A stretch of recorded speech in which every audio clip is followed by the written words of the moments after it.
তো hello guys, আপনারা কেমন আছেন? আমরা এসেছি আমাদের গ্রামের রথের মেলায়। তো দেখতে পাচ্ছেন দূরে রথ দাঁড়িয়ে আছে।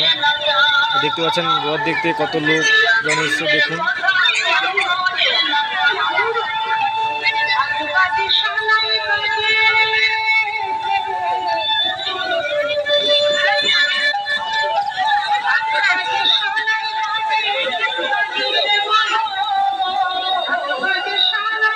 এই দেখুন দূরে রথ দাঁড়িয়ে আছে।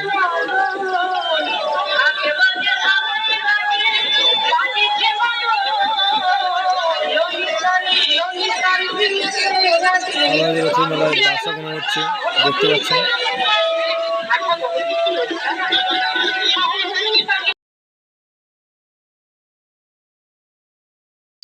হ্যালো, দেখতে পাচ্ছেন এটা আমাদের রথের মন্দির, যেখানে জগন্নাথ বলরাম শুরু থাকে।